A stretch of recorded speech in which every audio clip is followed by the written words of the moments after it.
menyatakan bahwa ada pihak yang sengaja mendorong agar aksi murni ini berubah menjadi sebuah tindakan yang melawan hukum begitu. Kita bahas bersama dengan Mas Jayadi Hanan, Direktur Eksekutif LC yang telah bergabung bersama kami di Breaking News Kompas TV. Bang Jayadi. Halo ya, Sir. Bang Jayadi, apa yang Anda baca dari pernyataan Presiden Prabowo yang menyatakan bahwa ada pihak yang sengaja mendorong untuk unjuk rasa yang murni penyampaian aspirasi ini ke tindakan yang diduga melawan hukum, terorisme, bahkan makar? Ya, memang kalau dalam suasana seperti sekarang ini, yang cenderung arti chaos ya, kekacauan, pasti banyak pihak lain yang bermain juga. Jadi, tugas pemerintah yang paling utama adalah untuk memastikan agar itu tidak terjadi, karena kalau chaos itu terjadi, seperti penjarahan yang terjadi, seperti pembebasan melawan hukum, justru rakyat sendiri yang rugi kan, seperti disampaikan oleh Pak Prabowo itu. Jadi tugas pemerintah untuk memastikannya itu salah satu tindak lanjut yang harus dilakukan oleh pemerintah. Selain seperti yang disampaikan oleh Presiden tadi, bahwa tuntutan masyarakat yang menginginkan agar pemerintah itu memperhatikan lebih konkret gitu, apa yang menjadi tuntutan-tuntutan yang disuarakan oleh masyarakat selama beberapa hari ini itu dipenuhi gitu. Jadi apa yang penting itu tindak lanjut setelah ini. Kalau ada pihak yang menurut pemerintah melakukan kekacauan dan merugikan rakyat, itu harus ditindaklanjuti oleh pemerintah tanpa mengesampingkan fakta bahwa kejadian beberapa hari ini itu menunjukkan betapa pemerintah dan DPR, lembaga-lembaga politik itu mengalami kesenjangan di dalam melihat apa yang diinginkan oleh masyarakat. Jadi menurut Anda ini menjadi hal yang mendasar begitu ketika Presiden Prabowo menyatakan bahwa memang ada pihak yang memang ingin mengubah ataupun menggeser murni aspirasi rakyat yang disampaikan melalui unjuk rasa ini ke tindakan yang melawan hukum dan juga makar ini? Ya, itu kan ekses. Jadi yang paling penting pemerintah memastikan bahwa tuntutan-tuntutan masyarakat itu dipenuhi dulu. Itu yang paling penting. Apa tuntutan masyarakat? Secara konkret kan beberapa sudah disampaikan oleh Presiden tadi ya. Misalnya tuntutan masyarakat itu tunjangan para pejabat termasuk DPR itu dikurangi atau yang beberapa diperhatikan masyarakat diperhatikan. Yang kedua, beberapa tindakan-tindakan atau kegiatan-kegiatan masyarakat ini dianggap tidak peka terhadap situasi masyarakat yang sedang sulit, itu ditunda dulu, seperti sampai seperti Prabowo soal kunjungan ke luar negeri, soal apa yang dan soal yang lain dari seluruh lembaga. Saya kira yang dikatakan bukan hanya DPR yang beberapa hal yang secara masyarakat, tapi juga pemerintah secara keseluruhan. Baik, Bang Jayadi, kalau kita lihat tadi setelah bertemu dengan sejumlah pimpinan partai politik, begitu kemudian juga menyampaikan sejumlah hal termasuk yang tadi kita bahas, sekarang masih tengah berlangsung rapat kabinet, bisa dikatakan rapat kabinet mendadak begitu. Menurut Anda, apa yang tengah digodok dalam rapat kabinet ini? Yang pertama, saya kira sudah benar ya sekuensnya. Pertama, Presiden bersama semua elit politik, pimpinan elit politik ya dalam 8 partai politik dan pimpinan semua lembaga politik negara tadi ya yang hadir, MPR, DPR, DPD ya, Presiden sendiri itu menunjukkan kepada masyarakat bahwa mereka bersatu dan mereka sudah sepakat untuk mengakui bahwa memang ada problem yang seperti disuarakan oleh masyarakat, dan itu mereka ingin mau melakukan tindak lanjut gitu. Nah, untuk tindak lanjut yang lebih konkret itu kan itu oleh masyarakat, tidak hanya janji. Kalau yang tadi kan masih janji. Bagaimana sudah janji itu tidak hanya bersifat janji, lebih bersifat konkret, maka itu tindak lanjuti oleh para penyelenggara negara yang berada di lapangan yang melaksanakan sehari-hari, yaitu para anggota kabinet. Karena itu rapat kabinet yang sedang berlangsung itu harus menyelesaikan bukan hanya tindak lanjut dari apa yang dijanjikan oleh Presiden Prabowo dan Koalisi tadi, tapi juga langkah-langkah ke depan supaya tuntutan masyarakat itu berkurang, tidak lagi seperti sekarang. Berarti menurut Anda yang dibahas saat ini adalah jangan hanya seputar penyampaian saja begitu ya. Tadi seperti ingin menghapus tunjangan, bagaimana menjaga kondusivitas Indonesia, tapi harus ada langkah-langkah konkret begitu ya. Ini yang tengah dibahas di rapat kabinet yang digelar Presiden Prabowo ini ya, Bang Jayadi. Nah, kita akan berbincang lagi nanti Bang Jayadi, tapi saya ingin informasikan dulu terkait dengan apa yang tadi disampaikan oleh Presiden Prabowo Subianto dalam konferensi persnya yang menyatakan bahwa menghormati aspirasi rakyat dan meminta masyarakat ini memberikan pendapat tanpa bersifat anarkis. Ia memerintahkan kepada TNI, Polri untuk menjaga fasilitas umum serta menindak para pelanggar.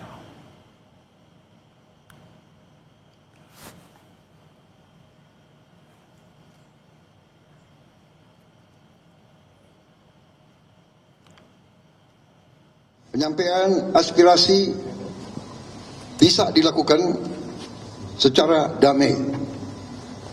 Namun, jika dalam pelaksananya terdapat kegiatan-kegiatan yang bersifat anarkis, destabilisasi negara, merusak atau membakar fasilitas umum, sampai adanya korban jiwa, mengancam dan menjarah rumah-rumah dan instansi-instansi publik maupun rumah-rumah pribadi, hal itu merupakan pelanggaran hukum dan negara wajib hadir dan melindungi rakyatnya. Kepada pihak kepolisian dan TNI, saya perintahkan untuk mengambil tindakan yang setegas-tegasnya terhadap segala macam bentuk pengerusakan fasilitas umum, penjarahan terhadap rumah individu ataupun tempat-tempat umum atau sentra-sentra ekonomi.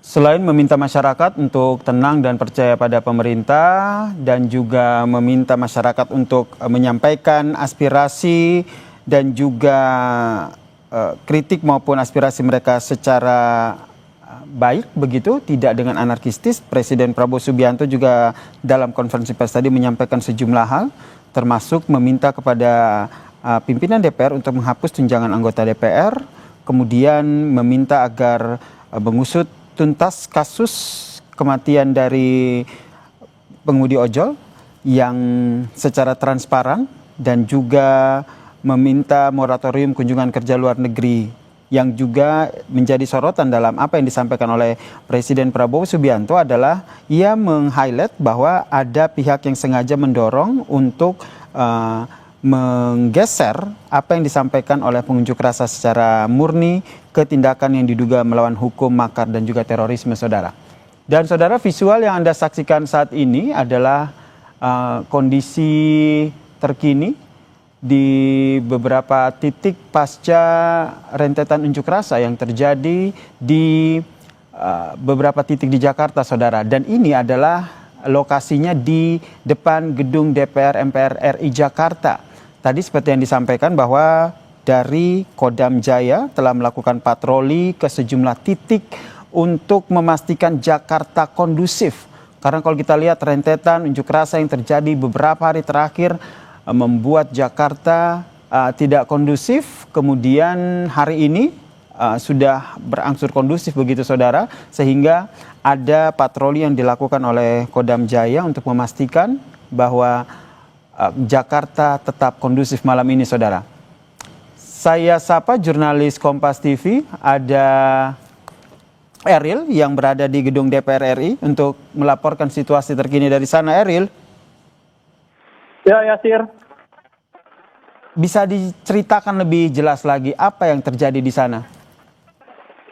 Ya, Yasir. Saat ini di depan gedung DPR RI, Yasir, tepatnya rombongan dari patroli di mana saat ini dilaksanakan, yaitu salah satu tersangka dari Polda Metro Jaya, yang dimana memang sudah dilakukan pelepasan sejak sore tadi di Monas, dan saat ini merupakan gambaran dari rombongan patroli yang dimana nantinya diperkirakan akan ada Kapolda untuk melakukan tinjauan langsung ke DPR RI. Dan selain itu juga dikatakan sebelumnya informasi yang kami terima, patroli ini setidaknya menurunkan yaitu sebanyak 324 personil ya.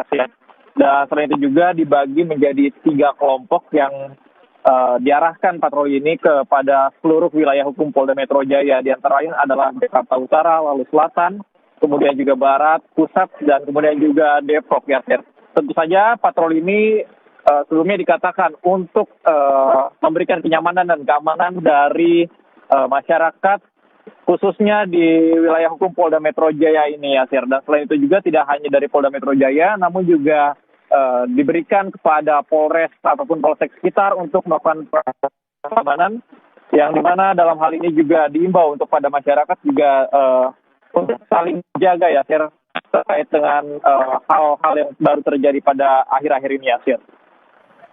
Polri dan TNI gelar patroli memastikan Jakarta kondusif. Kalau pemantauan Anda di DPR, apakah masih ada massa begitu yang bertahan di sana?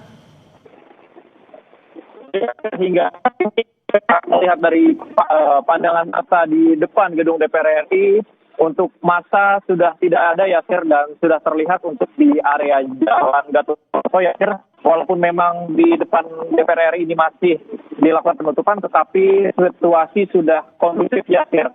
Yang dimana memang dari polisi, stakeholder lain seperti TNI dan Pemprov DKI juga ditugaskan untuk melakukan penjagaan dan patroli. Tentu saja hal ini juga untuk menambahkan keamanan ataupun kenyamanan bagi masyarakat sekitar, terutama saat melakukan aktivitas kegiatan ya, Sir. Dan selain itu juga ini dibagi menjadi 3 kelompok ya, Sir. Yang dimana kelompok-kelompok tersebut juga nantinya akan berpatroli dari wilayah hukum Polda Metro Jaya. Dan selain itu juga memang dikatakan dari Polda Metro Jaya bahwa setiap pasukan ataupun personil akan melakukan kegiatan mereka sesuai dengan SOP yang ada. Ya, Sir.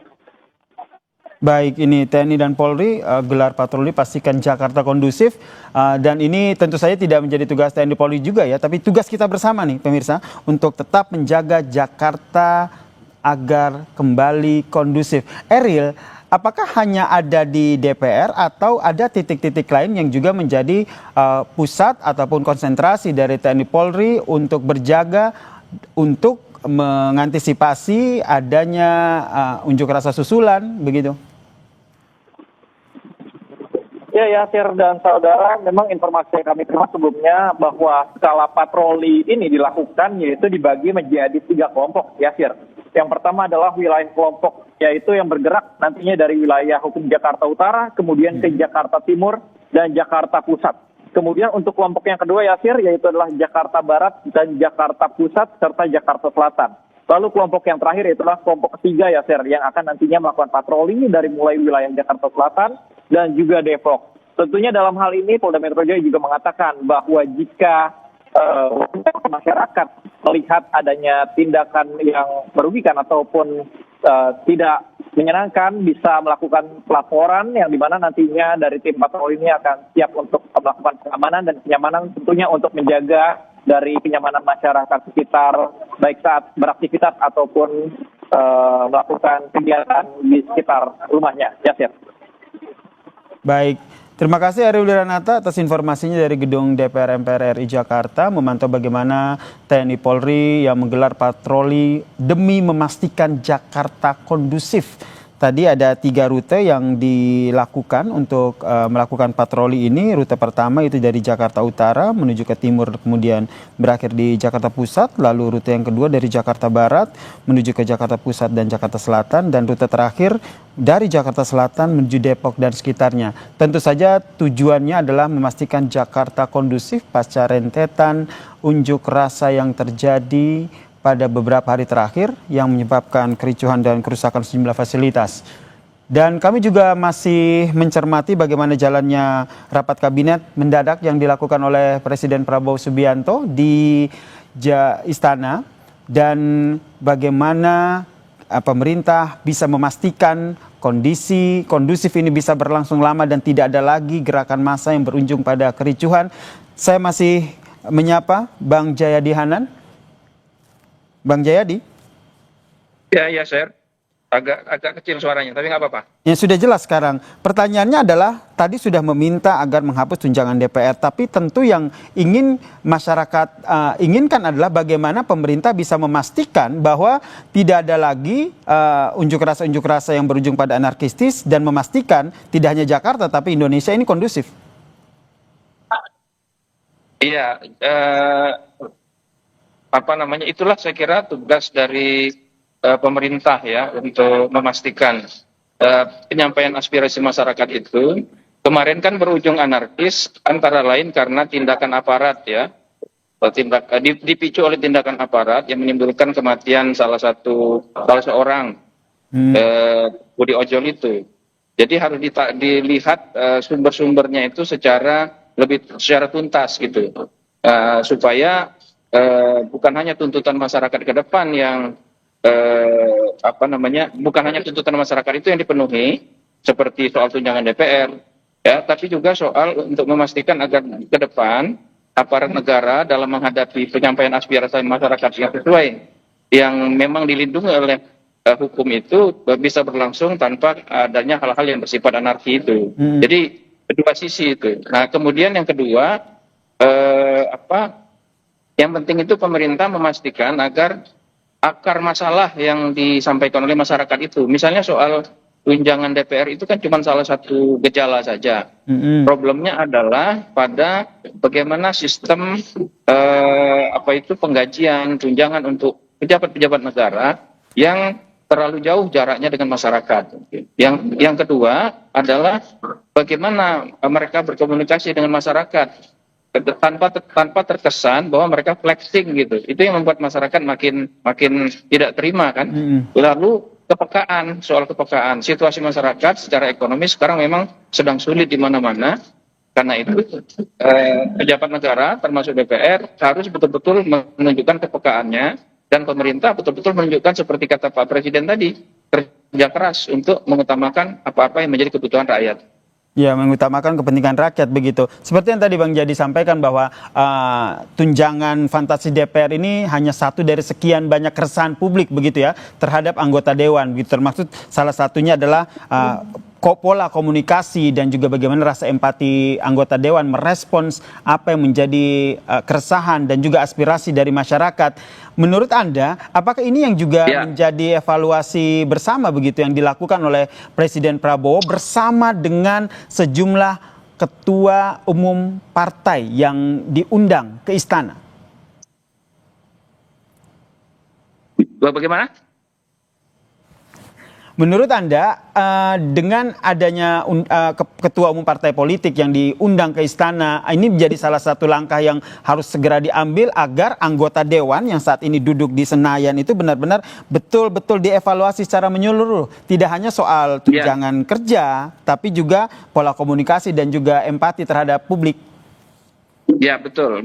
Jadi pertama, semua partai politik diundang itu untuk menunjukkan bahwa Presiden bersama-sama mereka itu semua elit bersatu ya untuk mengatasi problem-problem yang disuarakan oleh rakyat ini. Yang kedua itu betul untuk memastikan bahwa anak buah anggota-anggota partai politik ini bisa diingatkan secara langsung oleh para ketua umumnya, karena bagaimanapun mereka itu wakil rakyat, tapi sehari-hari kan mereka antara lain dikontrol oleh ketua-ketua partai politik itu. Jadi itu satu keharusan, karena bagaimanapun pemerintahan ini kan terdiri dari berbagai partai yang ada di kabinet maupun yang ada di lembaga DPR. Jadi harus melibatkan ketua-ketua partai itu. Kalau tidak nanti himbauan presiden atau apa yang disampaikan oleh presiden itu nanti berhenti di himbauan atau berhenti di pernyataan saja. Tidak ada eksekusi, tidak ada follow up-nya begitu ya. Nah, salah satu follow up yang sudah berlangsung, yang tadi sama-sama kita saksikan juga adalah sejumlah partai politik akhirnya sudah menonaktifkan anggota DPR-nya. Apakah ini menurut Anda cukup sampai di sini atau ada langkah lain yang perlu dilakukan oleh mereka-mereka yang menyinggung hati rakyat, menyinggung rasa empati rakyat untuk berbicara ke publik, atau apa yang harus dilakukan? Ya, yang harus dilakukan adalah mengevaluasi secara menyeluruh, ya, bagaimana kontrol terhadap kinerja anggota-anggota DPR kalau di DPR ya, supaya mereka terlihat bekerja oleh masyarakat, menunjukkan baik masyarakat di dapil masing-masing maupun di masyarakat secara nasional. Yang kedua, saya kira partai-partai politik harus mengevaluasi secara menyeluruh bagaimana pola mereka berkomunikasi dengan masyarakat. Ya, anggota-anggota DPR itu harus betul-betul paham bahwa berkomunikasi dengan masyarakat itu tidak mudah.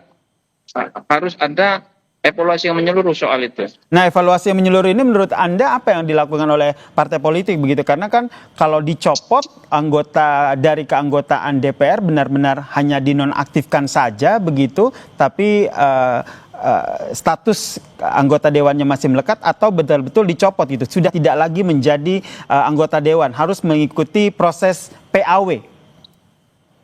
Iya, memang partai-partai itu kan tidak bisa serta-merta mencopot anggota dewan kan, karena ada prosedur yang harus dilakukan. Dan belum tentu nanti penggantinya sama kan, penggantinya lebih baik gitu. Jadi ke depan yang harus diperbaiki adalah sistem rekrutmen yang harus diperbaiki ke depan seperti yang sudah sering kita dengar selama ini. Jadi menurut Anda PAW ini terlalu jauh begitu yang akan diambil oleh masing-masing partai politik ini ya? Iya, pertanyaannya apakah itu akan menyelesaikan masalah atau tidak itu ya? Karena tetapi saya kira sebagai bentuk hukuman terhadap karena mereka menjadi picu dari problem beberapa hari ini kerusuhan ya, situasi tidak kondusif selama beberapa hari ini, saya kira memang harus ada hukuman yang sifatnya membuat jera gitu. Oke, hukuman yang membuat jera para anggota dewan yang akhirnya meresahkan hati rakyat sehingga berdampak pada unjuk rasa yang begitu masif yang berujung pada anarkistis. Ini yang masih akan kita bahas ya, Bang Yadi. Tetaplah bersama kami di Breaking News Kompas TV.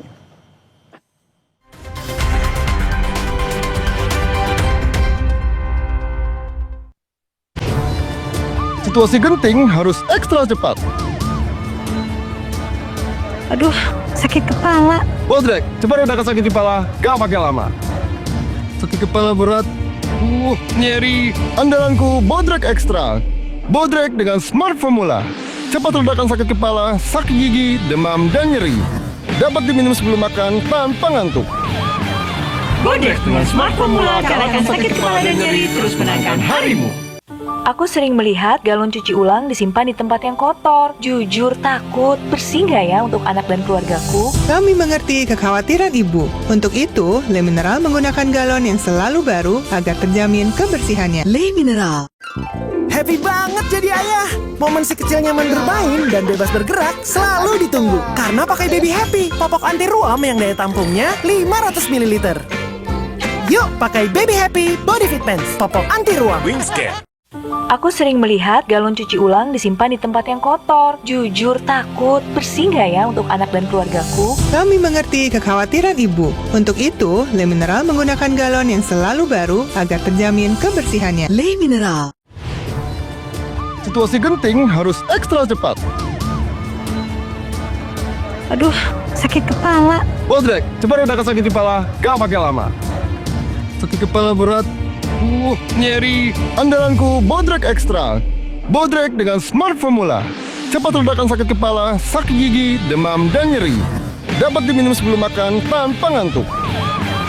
Bodrek dengan Smart Formula kalahkan sakit kepala dan nyeri, terus menangkan harimu. Pas aku coba Le Mineral, seger banget, nggak bikin enak sama sekali. Benar, karena Le Mineral dari pegunungan terpilih. Setiap tetesnya melewati lapisan batuan alami, membuat airnya lebih sehat, lebih segar. Kayak ada manis-manisnya. Le Mineral. Kenapa gigi harus kuat, Pak? Gigi kuat itu penting. Pakai Ciptaden Maxi 12 Plus dengan 3 keunggulan. Aktif fluoride, enamel, dan antibakteria. Gigi 12 kali lebih kuat, mulut sehat. Cing, cing. Ciptaden Maxi 12 Plus. Gigi kuat, gigi Ciptaden. Lion. Mama Lime Grade, pencuci piring dari tumbuhan 100% food grade dengan Natura Plant Essence. Mama Lime Grade, efektif angkat lemak, piring bersih kesat, tangan tetap lembut. Juga efektif bersihkan kotoran dan bakteri di buah sayur. Mama Lime Grade, pencuci piring dari tumbuhan. Lion. Biar ngumpul makin seru, yuk bikin masakan yang pasti diserbu. Wajib pakai kecap sedap kedelai hitam spesial dari kedelai hitam dan gula aren terbaik. Semur lidahku, bikin lidah auto party. Menggoda.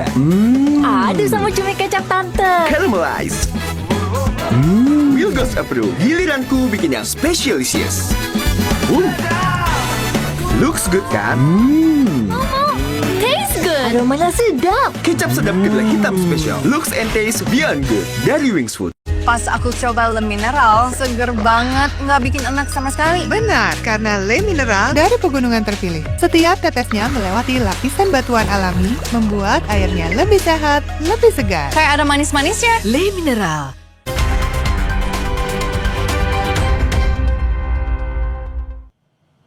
Ini adalah visual terkini yang Anda saksikan dari istana. Ini ada Kapolri, kemudian ada Jenderal TNI, dan juga sejumlah jajaran menteri lainnya, karena hari ini Presiden Prabowo menggelar rapat kabinet secara mendadak. Informasinya ini pun baru terinformasikan siang tadi kepada sejumlah menteri jajaran kabinet untuk hadir ke istana untuk mengikuti rapat kabinet yang dipimpin langsung oleh Presiden Prabowo Subianto, saudara.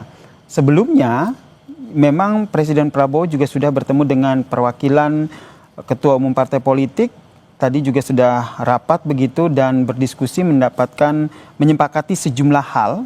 Di antaranya adalah meminta agar DPR menghapus tunjangan anggota DPR dan juga meminta agar penyampaian aspirasi yang dilakukan ini tidak berlangsung ricuh dan berlangsung secara aman, dan meminta agar partai-partai politik ini bisa memberikan evaluasi yang baik terhadap kinerja anggota DPR-nya sehingga tidak lagi menimbulkan keresahan di publik, saudara. Yang kita nantikan tentu saja adalah konferensi pers yang nantinya akan disampaikan oleh Presiden Prabowo Subianto terkait dengan hasil rapat kabinet yang digelar secara mendadak ini, saudara, di Istana Kepresidenan Jakarta. Tadi juga sempat berbincang dengan Bang Jayadi Hanan yang menyatakan bahwa sebenarnya rapat ini berlangsung untuk mengeksekusi ataupun memfollow up apa saja poin-poin yang nantinya akan dilakukan oleh pemerintah dalam merespons tuntutan masyarakat, tuntutan warga dalam rentetan unjuk rasa yang berlangsung beberapa hari terakhir ini, saudara.